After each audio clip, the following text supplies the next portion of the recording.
அத்தனை பேரும் நம்ம நடத்தி வருகிறோம்.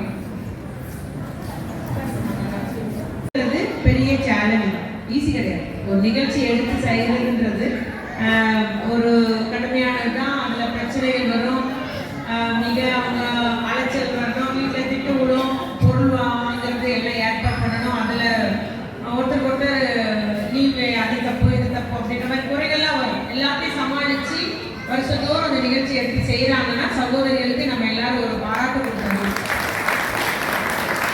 ஏன்னா நிச்சயமாக அது பாராட்டே ஆகணும்.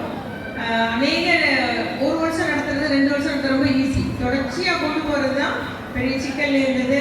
நம்ம சும்மா இருக்க மாட்டோம். இதில் வந்து இப்படி பண்ணிட்டா தப்பு பண்ணிட்டா ₹8000 வந்தது. என்னுடைய பாராட்டுகளை தெரிவித்துக் கொள்கிறேன். நம்ம பெண்கள்லாம் வந்துருக்கீங்கன்னா பெண்களுடைய ஆட்சியாக தான் இந்த தளபதியாருடைய ஆட்சி இருக்குது.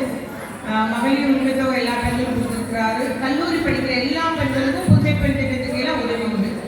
என்ன காலேஜ் படித்தாலும் தனியார் கல்லூரி, அரசு கல்லூரி, அரசு உதவி கல்லூரி, நான் இதில் பாலிடெக்னிக்கு, இல்லை அக்ரிகல்ச்சரு, இல்லை பொறியியல், இல்லை 3 வருஷம் ஆர்ட்ஸ் காலேஜ், நர்ஸ், என்ன படித்தாலும் மாதம் ₹1000 பெண் குழந்தைகளுக்கு உண்டு.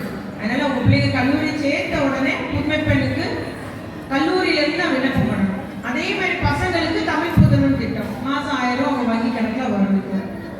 அதை கல்லூரி சேர்ந்த உடனே பசங்களுக்கும் நீங்கள் விண்ணப்பம் பண்ண சொல்லிட்டீங்கன்னா அந்த ₹1000 அரசு அவங்க வங்கி கணக்கில் வர வைக்கப்படும்.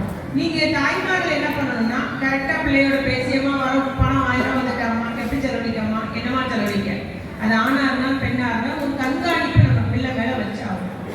நம்ம எனக்கு எவ்வளோ வேலை இருந்தாலும் நம்மளுடைய சந்ததி, நம்ம பேரை சொல்ல போகிற பிள்ளை, நம்ம பிள்ளை, நம்ம கண்காணிச்சாதான் நல்வழிப்படுத்த முடியும். அது மட்டும்